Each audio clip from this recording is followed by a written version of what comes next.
Tom Shakespeare, a prominent figure in disability studies, is known for his controversial stance, largely due to his engagement with disciplines outside the field, such as genetics and bioethics.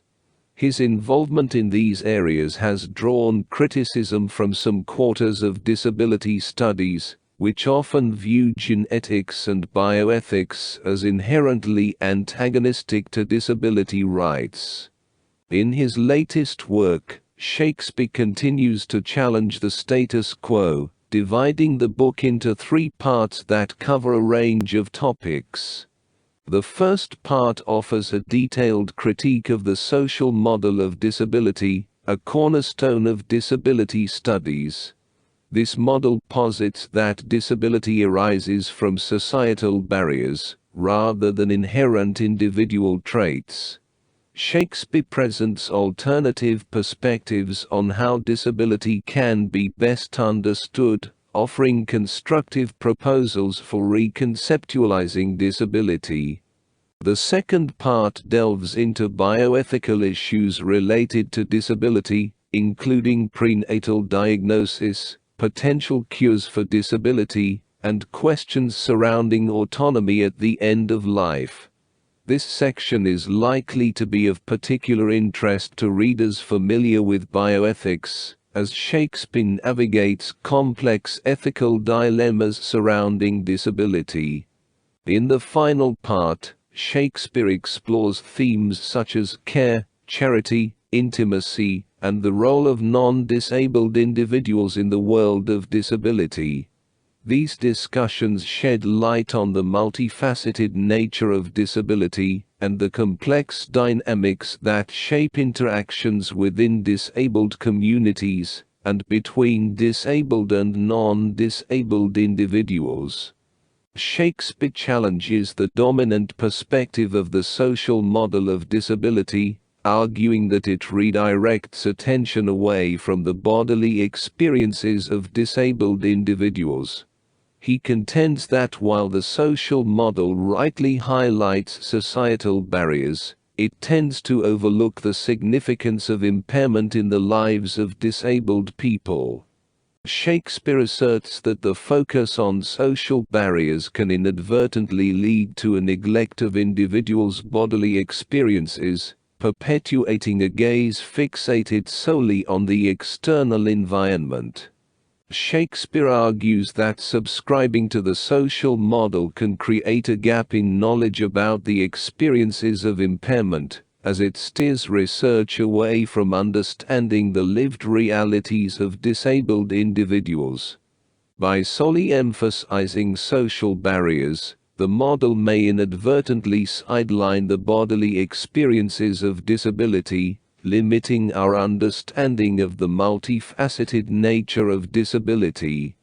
Shakespeare cautions against dismissing the importance of individuals' bodily experiences, stressing that acknowledging impairment does not equate to medicalizing disability. Instead, he advocates for a balanced approach that recognizes the significance of both social barriers and bodily experiences in shaping the lives of disabled people. Moreover, Shakespeare highlights the limitations of the social model, particularly in its applicability to certain types of disabilities. While the model may resonate with some physical disabilities, it may inadequately address the complexities of other disabilities, such as severe learning disabilities or autism. Individuals with these disabilities may face inherent challenges in participating in community life, regardless of changes to the social environment. Shakespeare emphasizes the importance of recognizing the diverse experiences of disability and the need for tailored interventions that address both social barriers and individual impairments. By acknowledging the limitations of the social model, Shakespeare advocates for a more nuanced understanding of disability that encompasses both social and individual dimensions. He emphasizes the importance of recognizing the bodily experiences of impairment, while simultaneously advocating for the removal of societal barriers.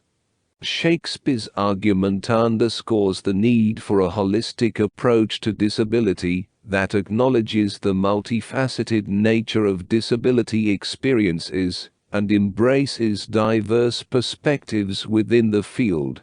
Through his critique, Shakespeare encourages scholars and practitioners to adopt a more inclusive and comprehensive framework for understanding and addressing disability. In Part 2 of his book, Tom Shakespeare critiques the impact of the social model on responses to bioethical issues within disability studies.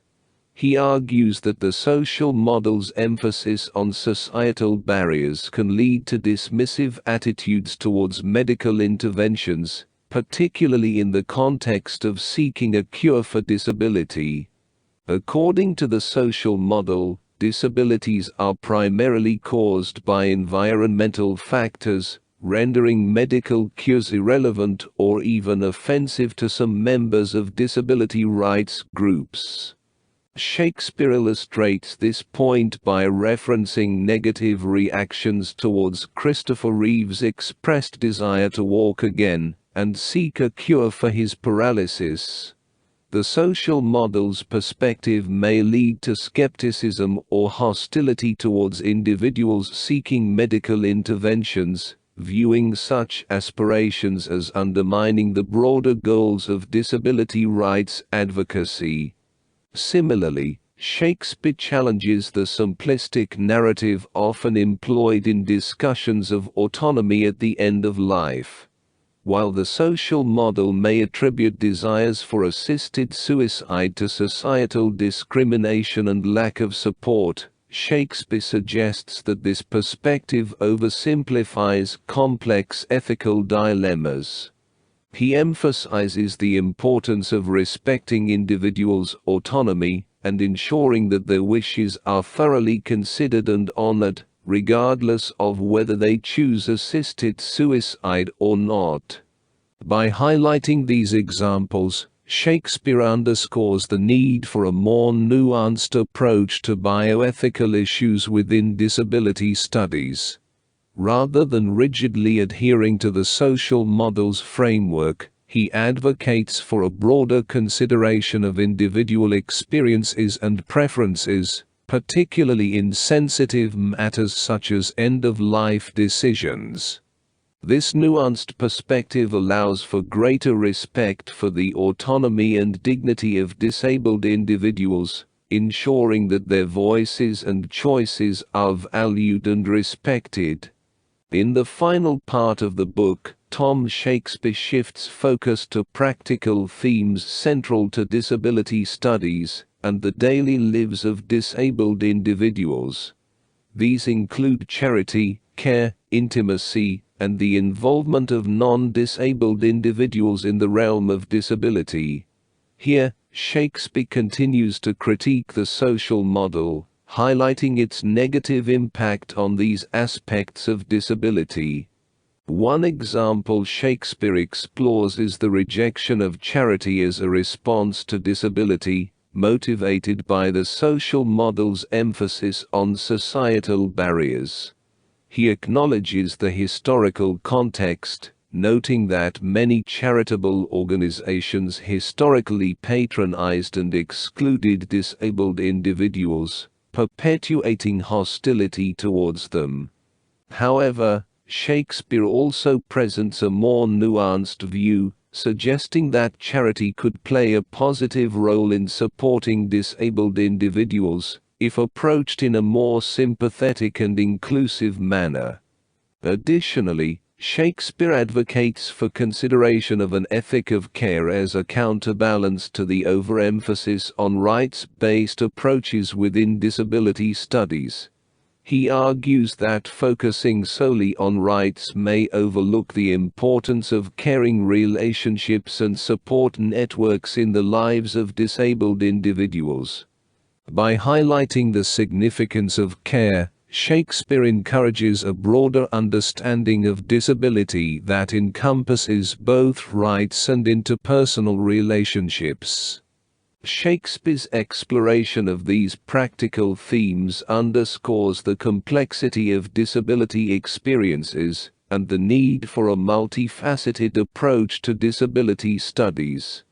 By challenging the limitations of the social model and advocating for a more inclusive perspective, Shakespeare invites readers to reconsider traditional assumptions and engage with the diverse realities of disability.